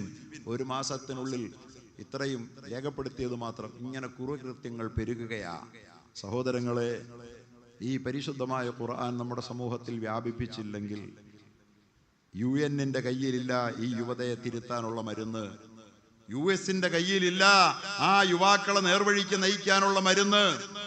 ഇന്ദ്രപ്രസ്ഥത്തിൽ ഇന്ത്യ ഗവൺമെന്റിന്റെ കയ്യിലില്ല വഴിതെറ്റിപ്പോയ ഒരു യുവാവിനെ തിരുത്താനുള്ള മരുന്ന്. കേരള ഗവൺമെന്റിന്റെ കയ്യിലില്ല വഴികെട്ട, ലഹരിക്കടിമപ്പെട്ട, പ്രണയത്തിനടിമപ്പെട്ട, മദ്യത്തിനടിമപ്പെട്ട ഒരു യുവാവിനെ തിരുത്താനുള്ള ഒരു മരുന്ന് പോലീസിന്റെ കയ്യിലില്ല, ഗവൺമെന്റിന്റെ കയ്യിലില്ല. ഉള്ളത് അള്ളാഹുവിന്റെ ഗ്രന്ഥത്തിൽ മാത്രമാണ്. അതുകൊണ്ട് നമ്മുടെ ഈ മക്കൾ ഈ ലോകത്ത് നാളെ ലോകം കാതോർക്കുന്ന, ലോകം ചേർത്ത് പിടിച്ച് മുത്താൻ കൊതിക്കുന്ന ഒരു സമൂഹമായി. കാരണം ഇതുപോലെ റയർ എലമെന്റ്സ് ആയി മാറും ഇവർ. ലോകത്ത് അധാർമികതയുടെ ഈ കൊടുങ്കാറ്റിനെതിരിൽ പ്രതിരോധം തീർക്കുന്ന ഖുർആൻ പണ്ഡിതന്മാരായി ഈ തലമുറ മാറുമ്പോ ഇന്ന് അമേരിക്കയും യൂറോപ്പും ഒക്കെ ഖുർആൻ പഠിച്ചവരുടെ പുറകെ ഒഴുകുക. അടുത്ത കാലത്ത് ഞാൻ ഒരു മാസികയിൽ വായിച്ചു, ഏതായാലും ഷാലോം എന്ന് പറയുന്ന ഒരു മാസികയിൽ, ഏതായാലും യൂറോപ്പ് നമുക്ക് നഷ്ടപ്പെട്ട് കഴിഞ്ഞു, ഇനി പ്രതീക്ഷ ഇവിടെ കിഴക്കിലാണത്രേ. യൂറോപ്പ് നഷ്ടപ്പെട്ടെന്ന് പറഞ്ഞാൽ മതമൊക്കെ പൊളിഞ്ഞു, പള്ളിയിലൊന്നും ആഴുമില്ല. ആ നിലയിൽ ഒരു സമൂഹം മാറുക, വേദഗ്രന്ഥം വലിച്ചെറിഞ്ഞവർ. എൻ്റെ പ്രിയപ്പെട്ടവരെ, നമ്മുടെ മക്കൾ, ഞാൻ അവസാനിപ്പിക്കുകയാണ്, നമ്മുടെ മക്കൾ ഈ പഠിക്കുന്ന ഗ്രന്ഥം ഇവരുടെ വളർച്ചയുടെ ആധാരമാണ്. അറിവ് കൊണ്ടാണ് അല്ലമ ആദമൽ അസ്മാഅ കുല്ലഹ പഠിച്ചു മറിഞ്ഞും വളരുകയാണ്. ഈ അറിവ് കൊണ്ടാണ് മുസ്ലിം സ്പെയിനിൽ വന്നിട്ട് സിൽവസ്റ്റർ രണ്ടാമൻ എന്ന് പറയുന്ന ക്രിസ്ത്യൻ ലോകത്തെ ഭരിച്ച മാർപ്പാപ്പ വന്നിട്ട് കൊർഡോവ യൂണിവേഴ്സിറ്റിയിൽ 3 വർഷം വിദ്യാഭ്യാസം ചെയ്തു പോയത്. നിങ്ങൾ ഗൂഗിളിൽ സെർച്ച് ചെയ്ത് നോക്ക്, കാണാം. അന്ന് യൂറോപ്പ്, ക്രിസ്ത്യൻ യൂറോപ്പിനല്ലായിരുന്നു ലോകത്താധിപത്യം. ഖുർആന്റെ വഴിയെ നടന്ന കാലത്ത് ഇബ്നു സീനയെ ജനിപ്പിച്ച, ഇബ്നു റുഷ്ദിനെ ജനിപ്പിച്ച, ഇബ്നു ഖൽദൂനെ ജനിപ്പിച്ച, ഇമാം റാസിയെ ജനിപ്പിച്ച, ലോകത്തിന് പ്രകാശം കണ്ടുപിടിച്ച റാസി എന്ന ശാസ്ത്രജ്ഞന്റെ 1000 ആണ്ട് പ്രകാശ വർഷമായി ഐക്യരാഷ്ട്രസഭ ആചരിച്ചതുപോലും നമ്മൾ ശ്രദ്ധിച്ചിട്ടില്ല. അവർക്ക് പ്രചോദനം നൽകിയത് എന്തായിരുന്നു? അള്ളാഹുവിന്റെ ഗ്രന്ഥമായിരുന്നു. അതാണ് ഇവരുടെ ഉള്ളിൽ സ്പന്ദിക്കുന്നത്. അതിന്റെ ഉള്ളറകളിലേക്ക് കടന്നു പോകാൻ അവരുടെ മനസ്സിന്റെ ജാലകപ്പഴുതുകളെ തുറന്നിടുന്ന വിധത്തിൽ അവർക്ക് അറിവിന്റെ വിശാലമായ ലോകത്തേക്ക് നമുക്ക് പ്രവേശനം നൽകാനാകണം. അവരെ നാം എത്ര അവഗണിച്ചാലും. സഹോദരങ്ങളെ, ഈ കുട്ടികൾ നിങ്ങൾക്കറിയുമോ, ഇവര് നേടിയ ഈ പരിശുദ്ധമായ ഖുർആനിന്റെ ഹിഫ്ള് ഉണ്ടല്ലോ, ഈ ഹിഫ്ള് ഇവരെ എത്രമാത്രം വളർത്തിയിട്ടുണ്ടല്ലോ. ഇവരിനി ഈ ഹിഫ്ള് നിലനിർത്തുവോളം കാലം ഇവരേത് യൂണിവേഴ്സിറ്റി പഠിക്കാൻ പോയാലും, ഇവരേത് കോഴ്സ് പഠിക്കാൻ പോയാലും, ഇവരുടെ മെമ്മറിയെ തോൽപ്പിക്കാൻ, ഇവർക്ക് പഠിക്കാനാവുന്നത് പോലെ പഠിക്കാൻ ലോകത്ത് ഒരു കുട്ടിക്കും കഴിയില്ല. അത്രമാത്രം അവരുടെ ഓർമ്മയുടെ അറകൾ വിപുലീകരിക്കപ്പെട്ടു കഴിഞ്ഞു. പ്രൊഫസർ ഒമാനൂർ മുഹമ്മദ് ഒരിക്കൽ പറഞ്ഞു, ഹാഫിളായ കുട്ടികൾ എൻ്റെ കോളേജിൽ PMS കോളേജിൽ പഠിക്കാൻ വരാറുണ്ട്. പാഠഭാഗങ്ങൾ പഠിക്കാനുള്ളവരുടെ ശേഷി മറ്റു കുട്ടികളെക്കാൾ 4 ഇരട്ടിയാണ്. എൻ്റെ പ്രിയപ്പെട്ട മക്കളോട് ഞാൻ പറയാണ്, ഹിഫ്ള് നിങ്ങൾ മുറുകെ പിടിക്കുമെങ്കിൽ, നിങ്ങൾ പഠിക്കുമെങ്കിൽ, ഇനിയും പഠനം തുടരുമെങ്കിൽ, നിങ്ങൾ നാളത്തെ ലോകത്തിന്റെ സയന്റിസ്റ്റുകളാണ്, ശാസ്ത്രപ്രതിഭകളാണ്. നിങ്ങളുടെ അറിവ് കൊണ്ട്, നിങ്ങളുടെ അറിവുകളിലേക്ക് ലോകം കടന്നു വരും. ഈ പരിശുദ്ധമായ ഖുർആന്റെ അറിവ് കൊണ്ട് സദാചാരത്തെ നിയന്ത്രിക്കപ്പെട്ട, ലോകത്തെ ആത്മഹത്യ ഇല്ലാതാക്കിയ ഒരു ഗ്രന്ഥമാണിത്. നിങ്ങൾക്കറിയോ? ആത്മഹത്യ ഇല്ലാതാക്കി. ഇന്ന് ലോകത്തെ ഏറ്റവും വലിയ ഡെത്ത് കോസ് എന്താണെന്നറിയാമോ? ലോകത്ത് വാഹനാപകടങ്ങളല്ല, ക്യാൻസർ അല്ല, കിഡ്നി രോഗമല്ല. ലോകത്തൊരു വർഷം ഏറ്റവും കൂടുതൽ ആളുകൾ മരിക്കുന്നത് ഇതിന്റെ ഒന്നും പേരിലല്ല. ലോകത്ത് ഏറ്റവും കൂടുതൽ ആളുകൾ ഓരോ കൊല്ലവും 10 ലക്ഷം പേര് മരിക്കുന്നത് സ്വയം മരിക്കുകയാണ്. ഖുർആൻ ഉള്ളിലില്ലാതായാലുള്ള ദുരന്തമാണ്. മസലുല്ലദീ ലൈസ ഫീ യൗഫിഹി ശൈഉം മിനൽ ഖുർആൻ. റസൂലുള്ളാഹി സ്വല്ലല്ലാഹു അലൈഹി വസല്ലം പറഞ്ഞു, ആരൊരാളുടെ ഉള്ളിൽ ഖുർആനിന്റെ ഒരംശവുമില്ലയോ, ഫഹുവ കൽ ബൈത്തിൽ ഖരീബ്, അത് ആൾപ്പാർപ്പില്ലാത്ത വീട് പോലെയാണെന്ന് റസൂലുള്ളാഹി. ആൾപ്പാർപ്പില്ലാത്ത വീടിന്റെ പ്രത്യേകത എന്താണെന്നറിയോ? പെട്ടെന്ന് അത് നശീകരണത്തിന് വിധേയമാകും. അതുകൊണ്ട് ആരെങ്കിലും തൂത്തും തുടച്ചും താമസിക്കട്ടെ എന്ന് വിചാരിച്ച് വീട് വെറുതെ ഇടാതെ വാടകയ്ക്ക് കൊടുക്കണേ. ആൾപ്പാർപ്പില്ലാത്ത വീട് പോലെയാ ഉള്ളിൽ ഖുർആൻ ഇല്ലാത്തവൻ. അതുകൊണ്ട് ഉള്ളിൽ ഖുർആൻ ഇല്ലാത്തവർ, ലോകത്ത് ആത്മഹത്യ ചെയ്യുന്നവരുടെ എണ്ണം ഗവേഷണം നടത്തി ഒരു മുഴുവൻ പഠിച്ചിട്ട് പറയണു, ഖുർആന്റെ ആളുകൾ ആരും ഇതിനകത്തില്ല എന്ന്. ഖുർആന്റെ ആളുകൾ ആരുമില്ല. ഉള്ളിൽ ഖുർആൻ ഉണ്ടോ? ഒരു വർഷം 10 ലക്ഷം ആളുകളെ ജീവിതത്തിൽ പിടിച്ചു നിർത്തുന്ന ഗ്രന്ഥമാണിത്. സന്തോഷത്തിന്റെ സലാബി ദിക്രില്ലാഹി തത്മഇന്നുൽ ഖുലൂബ്. അല്ലാഹുവിനെ കുറിച്ചുള്ള ഓർമ്മകളിൽ അഭിരമിക്കുന്ന ഒരു മനസ്സ് ഏത് പ്രതിസന്ധികളിലും മനസമാധാനം അനുഭവിക്കുന്നുണ്ട്. സമാധാനം കൊണ്ടുവരുന്നതാണ്. ഇന്ന മഅൽ ഉസ്രി യുസ്ര, ഒരു പ്രയാസം വരുമ്പോ അതിന്റെ പേരിൽ ആത്മഹത്യ ചെയ്യാൻ വേണ്ടി കയറെടുക്കുന്ന മക്കളെ, അള്ളാഹുവിന്റെ ഗ്രന്ഥം പറയുന്നത് നമ്മളോട് അതിലൊരു ഉറപ്പുണ്ടായാൽ മതി. ഇന്ന മഅൽ ഉസ്രി യുസ്ര, നിനക്ക് ജീവിതത്തിൽ ഒരു വിഷമം വന്നത് ശരിയാണോ, നീ സന്തോഷിച്ചോ, പുറകെ ഒരു എളുപ്പം വരുന്നുണ്ട്, സന്തോഷം വരുന്നുണ്ടെന്ന് അതിനർത്ഥം. പരിശുദ്ധ ഖുർആനിൽ 2 ആയത്ത് അടുപ്പിച്ച് ആവർത്തിച്ച് പറഞ്ഞ ഒരൊറ്റയിടത്തേ ഉള്ളൂ. ഒരേ ആയത്ത് 2 വട്ടം പറഞ്ഞ ഒറ്റയിടത്തേ ഉള്ളൂ. അതെന്താ? ഇന്ന മഅൽ ഉസ്രി യുസ്ര, ഇന്ന മഅൽ ഉസ്രി യുസ്ര. മനുഷ്യ, നിനക്ക് ദുഃഖം വന്നോ എങ്കിൽ സന്തോഷമുണ്ടടാ. നിനക്ക് ദുഃഖം വന്നോ എങ്കിൽ പുറകെ സന്തോഷമുണ്ട്. ഒരൽപ്പം കാത്തിരിക്കൂ ഞാൻ പറഞ്ഞ വഴികളിലൂടെ. എന്തൊരു ഓഫറാ, എന്തൊരു പ്രോമിസാ. എങ്ങനെ ആത്മഹത്യ ചെയ്യാൻ കഴിയും ഒരു മുഅ്മിനിന്, ഈ ഖുർആൻ പഠിച്ചവന്? സഹോദരങ്ങളെ, മനുഷ്യ ജീവിതത്തിന്റെ സമസ്ത മേഖലകളിലും ആത്മഹത്യയെ അടിവേററുത്ത ഒരു ഗ്രന്ഥം. മുസ്ലിം സമുദായത്തിൽ ആത്മഹത്യ ഉണ്ടായിരുന്നില്ല. ഇന്നിപ്പോ എന്താ ആത്മഹത്യ വന്ന്?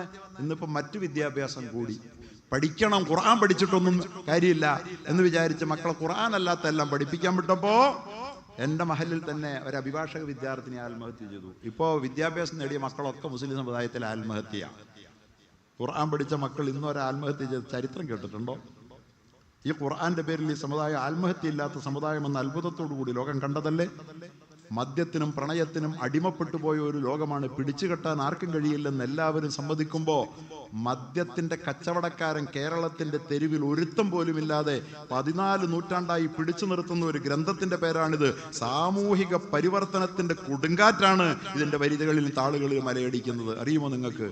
ഇന്നമൽ ഖംറു വൽ മൈസ്റു വൽ അൻസാബു വൽ അസ്ലാം, കള്ളും ചൂതാട്ടവും പ്രശ്നം വെക്കലുമെല്ലാം പിശാചിന്റെ മാലിന്യങ്ങളിൽപ്പെട്ടതാണ്. ഫജ്തനിബൂഹു, നിങ്ങളത് വെടിഞ്ഞേക്കൂ. ലഅല്ലക്കും തുഫ്ലിഹൂൻ, നിങ്ങൾ ഗുണം വരണമെങ്കിൽ എന്ന് അല്ലാഹ് പറഞ്ഞത് കേട്ടിട്ട് കള്ളു കുടിക്കാതിരുന്നത് കൊണ്ടാണ് ഈ സമുദായം രക്ഷപ്പെട്ടത്. കള്ളു കുടിച്ച പ്രതിഭകൾ തൊലഞ്ഞു പോയില്ലേ? ചങ്ങമ്പുഴ രമണൻ എന്ന് പറയുന്ന മനോഹര കാവ്യം പാടി കേരളത്തെ കേൾപ്പിച്ച്, മലയാളത്തെ കേൾപ്പിച്ച്, നമ്മളെ രോമാഞ്ച കഞ്ചുകമണിയിച്ച മലരണി കാടുകൾ തിങ്ങി വിങ്ങി മരതക കാന്തിയിൽ മുങ്ങി മുങ്ങി പുലരടി എന്നൊക്കെ പാടി എത്ര മനോഹരമായ കവിതകൾ പാടി കേരളത്തെ ഏറ്റവും കൂടുതൽ കൊതിപ്പിച്ച മനുഷ്യൻ ഒരു പ്രണയ കുരുക്കിൽ അകപ്പെട്ടുകൊണ്ട് 36-ാം വയസ്സിൽ ആത്മഹത്യ ചെയ്തെങ്കിൽ കള്ളനും പെണ്ണിനും അടിമപ്പെട്ടവൻ എത്ര വലിയ പ്രതിഭയായാലും തുലയുകയുള്ളൂവെന്ന് അദ്ദേഹത്തിന്റെ സുഹൃത്ത് എടപ്പള്ളി രാഘവൻ നായരൊക്കെ തെളിയിച്ചത്. പ്രതിഭകളായാൽ പോലും കള്ളും ലഹരിയും പെണ്ണും നാശമാണ്. പ്രണയം നിരസിച്ചതുകൊണ്ട് കോളേജിന്റെ കാമ്പസിൽ വെച്ച് പെൺകുട്ടിയെ കഴുത്തറുത്ത് കൊല്ലാൻ മാത്രം ഒരു മനുഷ്യൻ പ്രണയക്കുരുക്കിൽ അകപ്പെട്ടാൽ അപകടത്തിൽപ്പെട്ടു പോകും. നമ്മുടെ പുതിയ കൗമാരങ്ങൾ, നമ്മുടെ ടീനേജ് മക്കൾ, നമ്മുടെ മക്കൾ ഇന്ന് പ്രണയത്തിനകപ്പെട്ടിട്ട് അതിൽ നിന്ന് ഊരാൻ കഴിയാതെ കണ്ണീരും കയ്യുമായി കഴിയുകയോ അല്ലെങ്കിൽ അവരുടെ ജീവിതം ഇപ്പോൾ തന്നെ താറുമാറാവുകയോ ചെയ്തിട്ടുണ്ടെങ്കിൽ അതിൽ നിന്നൊക്കെ നമ്മെ പിടിച്ചു നിർത്താൻ പ്രണയം അപകടമാണ് മോനെ എന്ന് പറയുന്ന ഗ്രന്ഥമാണിത്. മദ്യം നിനക്ക് ഗുണം വരാൻ തടസ്സമാണ് മക്കളെ എന്ന് പറയുന്ന ഗ്രന്ഥമാണിത്. ഇത് പഠിക്കണം, ഇത് പഠിപ്പിക്കണം. നമ്മുടെ മക്കൾ ഇത് പരിശുദ്ധമായി ഗ്രന്ഥം മനഃപ്പാടമാക്കിക്കൊണ്ട് അവരുടെ ചിന്തകളെ അവരുടെ ഉണർത്തണം, അവരുടെ ഓർമ്മശക്തിയെ വളർത്തണം. അങ്ങനെ അവർ പോകുന്ന ഏതേത് വഴികളിലും ആരെയും തോൽപ്പിക്കുമാറ് അറിവിന്റെ വാതായനങ്ങൾ അവർക്ക് മുമ്പിൽ മലക്ക തുറക്കപ്പെടണം. നാളെയുടെ നായകന്മാരായി മാറാനുള്ള നമ്മുടെ ഈ പ്രിയപ്പെട്ട മക്കൾ അവർ പഠിച്ച പരിശുദ്ധമായ ഖുർആൻ അതിന്റെ പൂർത്തീകരണത്തിന് വേണ്ടി കാത്തിരിക്കുന്ന ഈ സമയത്ത് ഒരുപാട് നേരം ഇനി നീട്ടുന്നത് ശരിയല്ലാത്തത് കൊണ്ട് ഞാൻ എൻ്റെ വാക്കുകൾ ഉപസംഹരിക്കുകയാണ്. റബ്ബ് തആല ഖുർആന്റെ വിലയറിയാൻ നമുക്ക് തൗഫീഖ് തരട്ടെ.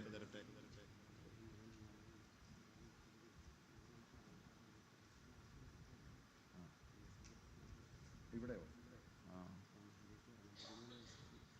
13 വയസ്സുള്ള ഒരു മോൻ ആൾക്കൂട്ടത്തിന്റെ മുമ്പിൽ ആദ്യന്തം സ്വന്തം ഭാഷയിലല്ലാത്ത ഒരു അന്യഭാഷാ ഗ്രന്ഥം 100-300 പേജുള്ള ഒരു ഗ്രന്ഥം ആൾക്കൂട്ടത്തിന്റെ മുമ്പിൽ ഇന്നലെ ഈ സമയത്ത് അവൻ ഓതിക്കൊണ്ട് നിൽക്കുകയായിരുന്നു. അത്ര മുഴുവൻ ഓതി പൂർത്തിയാക്കിയല്ലേ? നമുക്ക് ആലോചിച്ച് നോക്ക്, എന്തൊരു അത്ഭുതമാണ്. ഈ ലോകത്ത് ഏതെങ്കിലും ഒരു പുസ്തകം മനഃപ്പാടമാക്കിയ ജീനിയസുകൾ പോലുമില്ല. ഒരു ബൈബിളിന് ഹാഫിളില്ല, രാമായണത്തിന് ഹാഫിളില്ല. പക്ഷെ ഒരു ഹാഫിളിനെ ഞാൻ ചരിത്രത്തിൽ കേട്ടിട്ടുണ്ട്. എന്താണെന്നറിയോ? പാരഡൈസ് ലോസ്റ്റ് അത് മനഃപ്പാടമാക്കിയിട്ടൊരു വ്യക്തി പറഞ്ഞു, പാരഡൈസ് ലോസ്റ്റ് എന്ന് പറയുന്ന മിൽട്ടന്റെ പാരഡൈസ് ലോസ്റ്റിന്റെ എല്ലാ പ്രതികളും നഷ്ടപ്പെട്ടാലും നിങ്ങൾ പേടിക്കേണ്ട, ഞാൻ ഓർമ്മയിൽ നിന്ന് പകർത്തി എഴുതാമെന്ന്. അത് പറഞ്ഞ ആളാരാണെന്നറിയാമോ? 2ാം ലോക മഹായുദ്ധം നികച്ചെത്തിച്ച അത്ഭുത സാമ്രാട്ടായ വിൻസ്റ്റൺ ചർച്ചിലാണ്. സാഹിത്യത്തിലെ ജീനിയസാണ്, ഇതിഹാസമാണ്. ആ ഒരു മനുഷ്യൻ ഖുർആന്റെ 4/1 മാത്രം വരുന്ന ഒരു പുസ്തകം ഞാൻ മനഃപ്പാടമാക്കിയെന്ന് പറഞ്ഞതിൻ്റെ അമ്പരപ്പിൽ നിന്നും ലോകം വ്യക്തമായിട്ടില്ലെങ്കിൽ ഈ പരിശുദ്ധമായ ഖുർആൻ നമ്മുടെ കൺമുമ്പിൽ നിന്നുകൊണ്ട് അയാൾ പറയാമെന്ന് പറഞ്ഞതേ ഉള്ളൂ, പറഞ്ഞുവെന്നാരും പറഞ്ഞിട്ടില്ല. ആൾക്കൂട്ടത്തിൻ്റെ മുമ്പിൽ ചോദിക്കേൾപ്പിക്കുന്ന അത്ഭുതങ്ങളാണ്, നിത്യവിസ്മയങ്ങളാണ്. ഇവരാണ് നാളത്തെ ലോകഗതിയെ നിയന്ത്രിക്കാൻ പോവുക. ആ മക്കളെ നമ്മൾ എത്ര കണ്ട് ആദരിക്കണം. അതുകൊണ്ടാണ് നാളെ നമ്മൾ ഇവരെ ആദരിക്കുന്നില്ലെങ്കിൽ നമ്മളുടെ ആദരവ് അള്ളാഹ് എടുത്തു കളയുമെന്നല്ലാതെ ഇവരെ അള്ളാഹു ആദരിക്കും. അള്ളാഹു തആല അള്ളാഹു ഖുർആന്റെ ആളുകളെ ഈ ഗ്രന്ഥം കൊണ്ട് ഒരു വിഭാഗം, ഒരു നല്ല ശതമാനം ആളുകളെ അള്ളാഹു ലോകത്തിന്റെ മുമ്പിൽ ഉയർത്തും. വേറെ ചില ആളുകളെ ഈ ഗ്രന്ഥം കൊണ്ട് അള്ളാഹു ലോകത്തിന്റെ മുമ്പിൽ താഴ്ത്തും. റസൂലുള്ളാഹി സ്വല്ലല്ലാഹു അലൈഹി വസല്ലം പറഞ്ഞു, ഈ ഖുർആന്റെ ആളുകളാണ് ഇവിടെ നിങ്ങൾ ആരെല്ലാം വന്നാലും ഇമാമത്ത് നിൽക്കുക. ഖുർആൻ അധികം പഠിച്ചതുകൊണ്ടാണ്. മുനിസിപ്പൽ ചെയർമാൻ വന്നാലും പഞ്ചായത്ത് പ്രസിഡന്റ് വന്നാലും അവരുടെ മുമ്പിൽ ഇമാമത്ത് നിൽക്കും. ഹറമിൽ സൗദി അറേബ്യയുടെ രാജാവ് വരുമ്പോഴും അവിടെ മുമ്പിൽ കയറിയിട്ട് ഖുർആൻ പഠിച്ചു എന്ന കാരണം കൊണ്ട് അവിടെ ഇമാമത്ത് നിൽക്കും. മനസ്സിലായില്ലേ? ലോകത്തിന്റെ മുഴുവൻ ഭരണാധികാരികളും ഹജ്ജിന് വന്ന ഖുർആൻ പഠിച്ചവനാ മുമ്പിൽ. അള്ളാഹു ഖുർആൻ കൊണ്ട് ഒരു വിഭാഗത്തെ ലോകത്തെന്നും ഉയർത്തി തന്നെ നിർത്തും.